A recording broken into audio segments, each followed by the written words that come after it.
Guys, welcome back to my channel. It's Angela, and welcome back to hashtag Deacon Walk 2023. Now, if you haven't noticed, Marlena Teresa has not posted a video. She said she's going to take full advantage of this specific deacon to take a much needed rest and break. So she's not doing a video or a spread for this deacon. Why? Because the card for Deacon Libra 3 is the Four of Swords. And it's all about taking a respite, taking a rest, relaxing. And I just find it ironic because I took a week off. I was going to go to New Mexico. I wound up not having the funds to go. But this is the last day of that vacation. So I find it interesting that we are moving in today to a 10 days of relaxing and resting. And I just spent the last 5 resting and relaxing. Technically, I didn't rest and relax because I deep cleaned my whole house. So whatever. And I did my second job. So, when I could. So I just find that interesting that, I've been into that and never here. So Libra Decan 3 is the Four of Swords. And as we know, Libra is represented by the Justice card. So for this deacon, it is, just have my book. It is Jupiter in Libra, and Jupiter is represented by the wheel. And I'm reading 36 Secrets by T. Susan Chang, and she talks about how I find it interesting how these two are like the balancing for the ultimate balanced, like this is the balance, and then these two are like, you know how she gets into a whole thing about the guy that did the tightrope in 1974, I think she said, in New York, or you see somebody on a balance beam with their arms outstretched. It's the two arms that balance it, the center, and I see that as the two arms, and then this is balancing. So I just found that very interesting. And she does say on here, balance, it turns out, may just be a state of mind. Which is, of course, the Four of Swords. The sword suit is all about the air, the mind. So it is, you could find balance in every day, even though there's chaos around you, if you're balanced right. And I just find that doubly compelling because I'm always forever getting cards that remind me to find my balance, find my center.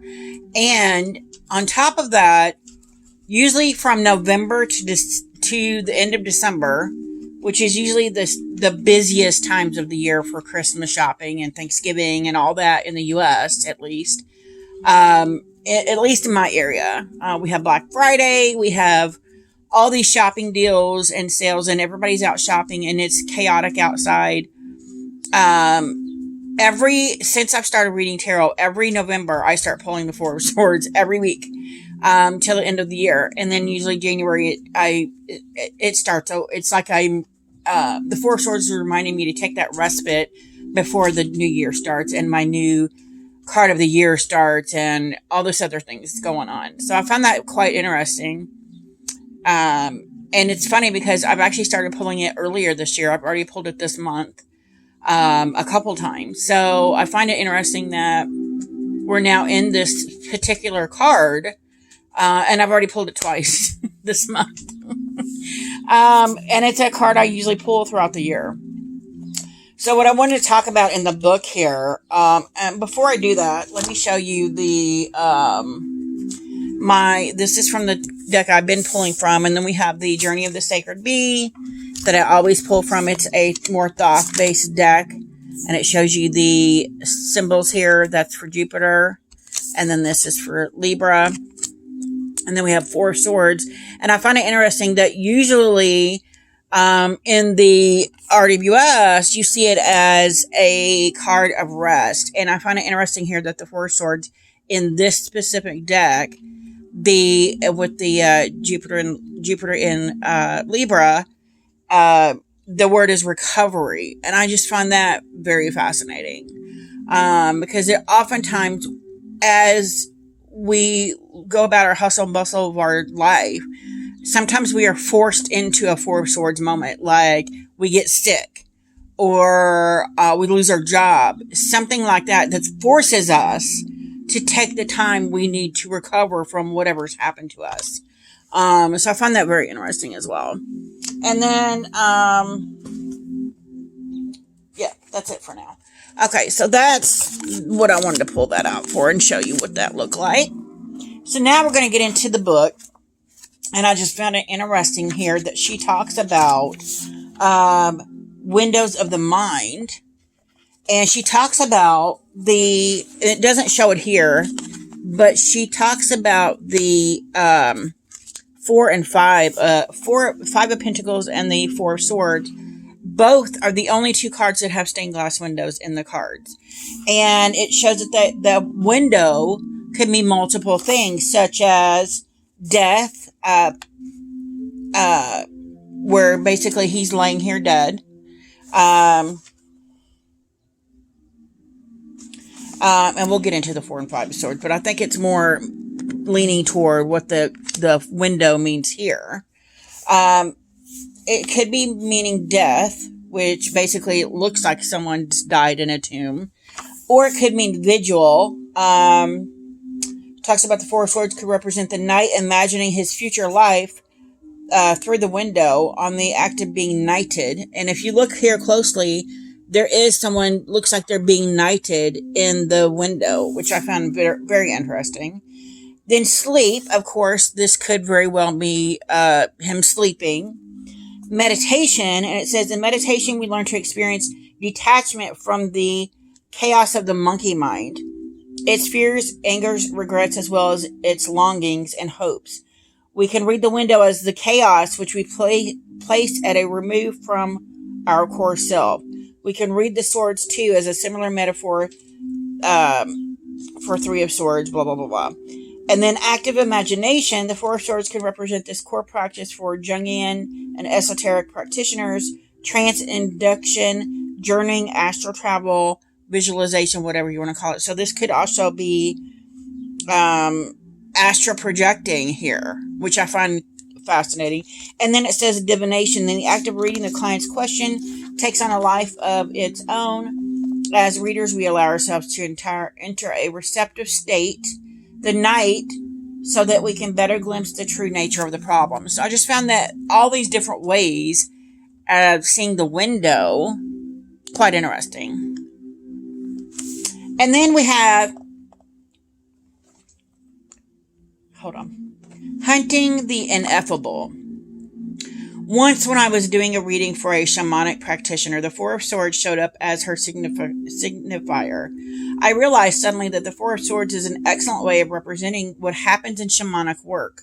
Now, there are many forms of shamanic engagement, and they fall along the spectrum from inhibitory to excitatory gnosis. In other words, the work might look like someone lying as absolutely still as the 4 of Swords knight, as if they left their body entirely, inhibitory gnosis, or it might look like someone dancing, drumming, singing, taking on animal forms, speaking in languages other than their own, excitatory gnosis. There is more than one way to send the soul on a journey, and I found that interesting. But I would argue that in each of these, the objective is the same, a quest for something that cannot be found in ordinary life or by ordinary means. When I first encountered the images of the Libra Decan, I was baffled. Rather than the scene of recumbrant tranquility we see in the 4 of Swords, the Decan commentaries consistently featured outrageous behavior, a man about to attack, with quiver and armor or bow and arrow. He is always holding something that is not always weaponry. Sometimes it's a bowl of wine and food or a little pack. The commentators say the Decan signifies gluttony, sodomy, raucous singing, etc. Behaviors represented as beyond the pale of civilized society. And I was like, that is so fascinating. Now, when I think about it, I think about these images of ecstatic gnosis, conscientiousness seeking to transcend itself in whatever manner possible.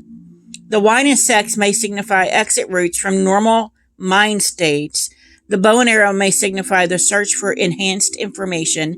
Indeed, the full moon in this decan is also known as the hunter's moon. And I'm pretty sure I did a spread on that last year or the year before. And many of the ritual objects used by shamans are in fact hunting gear: bows, arrows, spears, protective armor. Whether the hunt takes place in the internal or the external wilderness matters less than the hunt itself.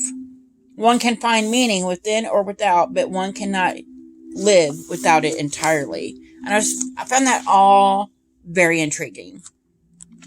And then it says the Four of Swords and other cards. And here's where the 5 comes in.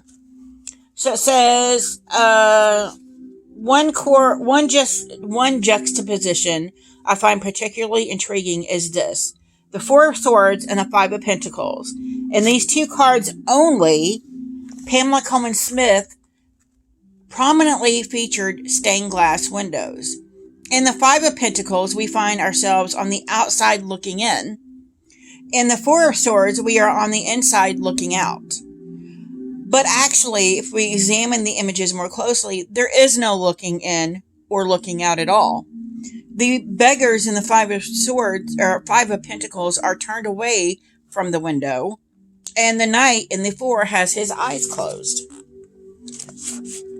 What if they were looking at each other through the window? What if this window is like the veil that separates us from the unseen world? Both cards come up for me when I am doing spirit work. The 4 of Swords more for journeys and dreams. The 5 of Pentacles more for formal rituals. The 4 of Swords and the 5 of Pentacles are elemental opposites, air and earth.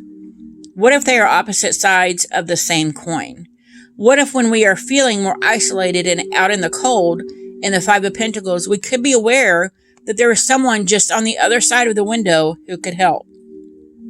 What if, as we lie in solitary meditation in the still vigil of the 4 of Swords, we could hear the voices of those on the other side? She's got other side.